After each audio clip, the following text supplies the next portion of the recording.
जब कोई व्यक्ति ज्योतिष विद्वान से कुछ पूछने के लिए आता है तो ज्योतिष का विद्वान उस समय की कुंडली बनाकर देखता है और यह बता देता है कि पूछने वाले के मन में किस प्रकार का प्रश्न है, क्या क्या चिंताएं हैं, वह बिना पूछे ही बता देता है। उसको कहते हैं मूक प्रश्न विचार, उस थ्योरी को कहते हैं। आज हम मूक प्रश्न विचार पर चर्चा कर रहे हैं।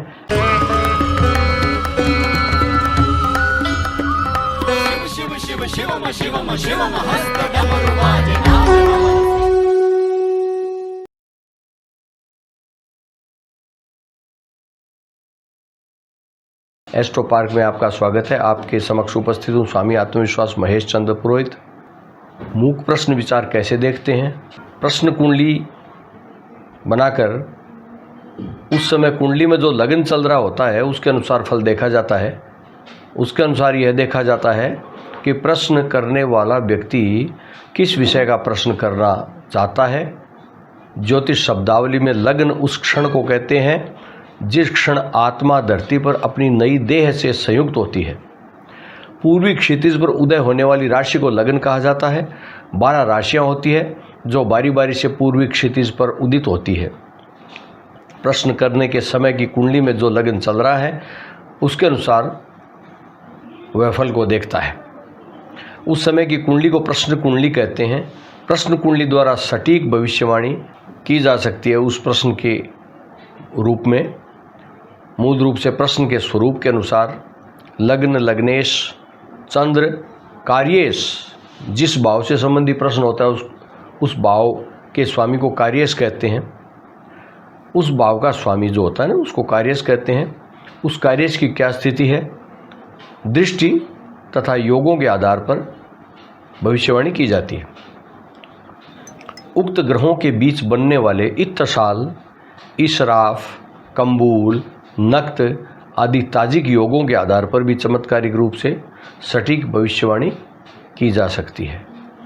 षट पंचाशिका, प्रश्न तंत्र, देवज्ञ वल्लभा आदि ग्रंथों के अनुसार प्रश्न के समय होने वाले शकुन, निमित्तों एवं प्रश्नकर्ता द्वारा पहने गए कपड़े, उसके हाव भाव, उसकी अधोमुख, ऊर्ध्वमुख, सम्मुख दृष्टि, उसके बैठने की दिशा आदि के आधार पर भी उत्तम भविष्यवाणी की जा सकती है।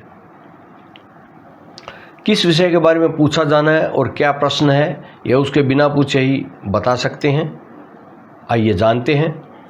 उस समय की प्रश्न कुंडली में मेष लग्न हो तो व्यक्ति मनुष्यों की चिंता करता है। उसके मन में किसी व्यक्ति के विषय में चिंता होती है। यदि प्रश्न समय की कुंडली वृष लग्न की हो तो उस व्यक्ति को वाहन आदि चिंता होती है। यदि मिथुन लग्न प्रश्न समय का हो तो व्यक्ति को संतान अथवा गर्भ की चिंता होती है। प्रश्न लग्न यदि कर्क हो तो व्यवसाय, नौकरी, व्यापार आदि के बारे में वह पूछना चाहता है। प्रश्न लग्न यदि सिंह हो तो व्यक्ति किसी जीव की चिंता करता है।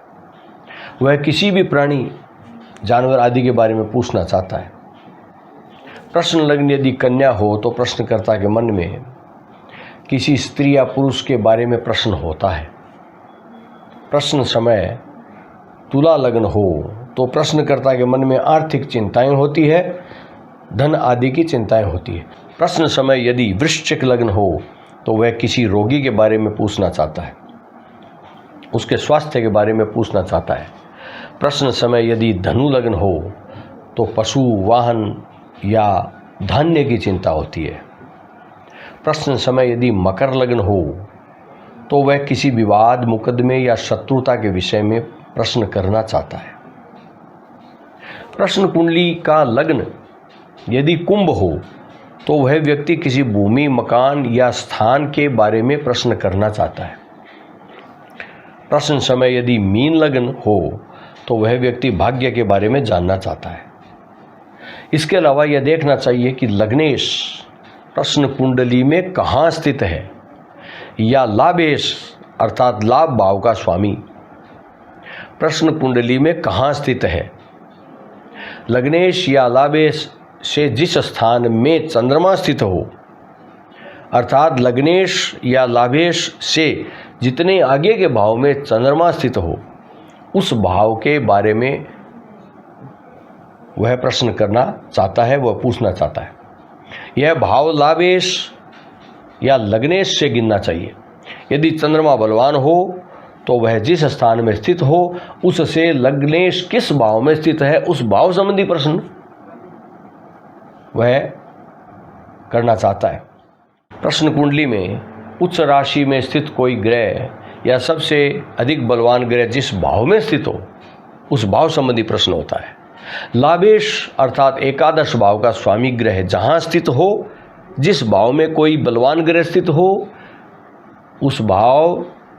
उस बलवान ग्रह से चंद्रमा जिस भाव में स्थित हो, उस भाव संबंधी प्रश्न परीक्षक के मन में होता है। प्रश्न लग्न में यदि कोई बलवान ग्रह स्थित हो तो व्यक्ति स्वयं के विषय में पूछने के लिए आया हुआ है, ऐसा समझना चाहिए। यदि तृतीय भाव में बलवान ग्रह हो तो व्यक्ति भाई बहन के बारे में पूछना चाहता है। प्रश्न लग्न से चतुर्थ भाव में बलवान ग्रह होने से माता और मौसी के विषय में वह पूछना चाहता है। यदि प्रश्न लग्न से पंचम भाव में बलवान ग्रह स्थित हो तो संतान के विषय में पूछना चाहता है। छठे स्थान में बलवान ग्रह स्थित हो तो ये समझिए कि वह विवाद, मुकदमा या शत्रु के विषय में पूछना चाहता है। प्रश्न लग्न से सप्तम भाव में बलवान ग्रह स्थित हो तो जीवन साथी के विषय में या किसी पार्टनर के विषय में प्रश्न होता है। नवम भाव में बलवान ग्रह स्थित होने से भाग्य, धर्म आदि के विषय में वह प्रश्न करना चाहता है। दशम भाव में बलवान ग्रह स्थित होने से किसी बड़े अधिकारी या पदाधिकारी के विषय में उसके मन में प्रश्न होता है। प्रश्न लग्न में कुंडली में यदि सूर्य स्वराशिस्थ हो, अर्थात अपनी राशि में हो, तो वह किसी मंत्री, पदाधिकारी, अधिकारी या राजकीय कार्य के संबंध में या फिर पिता के संबंध में प्रश्न करना चाहता है। चंद्रमा यदि स्वगृही हो तो माता की चिंता, धन संबंधी चिंता, खेत खलियान संबंधी चिंता, जलीय पदार्थ, जलीय कार्य संबंधित चिंता होती है। मंगल यदि स्वगृही हो तो किसी विवाद, मुकदमे या शत्रु की चिंता होती है। भूमि या किसी राज्य के द्वारा संकट की चिंता होती है। बुध यदि स्वगृही हो तो चाचा और अपने मालिक, अधिकारी, खेत खलियान आदि की चिंता प्रश्नकर्ता के मन में होती है। गुरु यदि स्वगृही हो तो गुरु के विषय में, प्रशासन के विषय में, विद्या, मित्र, धर्म आदि का प्रश्न उसके मन में होता है। शुक्र यदि स्वगृही हो तो भौतिक संसाधनों की और प्रगति की चिंता होती है।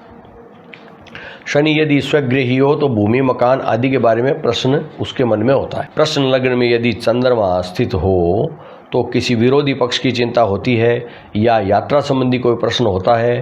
चंद्रमा द्वितीय भाव में स्थित होने से खान पान संबंधी, धन संबंधी चिंता उसके मन में होती है। चंद्रमा तृतीय भाव में स्थित होने से यात्रा व प्रवास की चिंता उसके मन में होती है। चंद्रमा चतुर्थ भाव में स्थित हो तो माता के विषय में प्रश्न करना चाहता है तथा अपने मकान, जमीन, जायदाद आदि के विषय में प्रश्न करना चाहता है। चंद्रमा यदि पंचम भाव में स्थित हो तो विद्या और संतान संबंधी प्रश्न उसके मन में होता है। चंद्रमा के षष्ठ भाव में स्थित होने से किसी रोग का प्रश्न उसके मन में होता है। चंद्रमा सप्तम भाव में स्थित हो तो जीवन साथी या व्यापारिक साझेदार संबंधी कोई चिंता उसके मन में होती है। चंद्रमा अष्टम भाव में स्थित हो तो आयु व मृत्यु संबंधी चिंता उसके मन में होती है। चंद्रमा नवम भाव में स्थित होने से यात्रा संबंधी प्रश्न उसके मन में होता है। चंद्रमा यदि दशम भाव में स्थित हो तो खेत खलियान संबंधी तथा कार्य में सफलता प्राप्ति होगी या नहीं होगी, यह प्रश्न वह करना चाहता है। चंद्रमा यदि एकादश भाव में स्थित हो तो विभिन्न प्रकार के लाभ का प्रश्न उसके मन में होता है। चंद्रमा यदि द्वादश भाव में स्थित हो तो किसी वस्तु के नष्ट हो जाने संबंधी चिंता प्रश्नकर्ता के मन में होती है।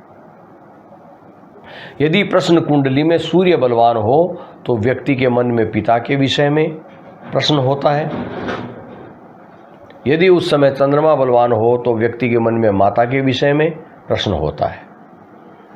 मंगल बलवान हो तो अपने विषय में व्यक्ति के मन में प्रश्न होता है, स्वयं के विषय में। प्रश्न कुंडली में बलवान बुध हो और लग्न में स्थित हो तो व्यक्ति साहित्य, कला एवं संगीत के बारे में प्रश्न करना चाहता है। इस योग में विद्या, अध्ययन एवं परीक्षा से संबंधी प्रश्न होता है। यदि बृहस्पति बलवान हो तो व्यक्ति के मन में जीवन साथी के विषय में प्रश्न होता है। शुक्र बलवान होने पर संतान के विषय में प्रश्न होता है। शनि के बलवान होने पर व्यक्ति के मन में विरोध और शत्रुता का प्रश्न होता है। तो प्रिय साथियों, इस प्रकार से आपने देखा कि विभिन्न ग्रहों, भावों के आधार पर, प्रश्न कुंडली के आधार पर पूछने वाले के मन में क्या है, कौन सा प्रश्न है, वो क्या पूछने के लिए आया है, तो एस्ट्रोलॉजर जो है वो बिना पूछे ही उसके बारे में बता सकता है और उसका उत्तर भी दे सकता है। वीडियो पसंद आया हो तो कृपया इसको लाइक करें, शेयर करें दूसरों के लिए, कमेंट भी करते रहें। आज इतना ही, आज्ञा दीजिए, नमस्कार।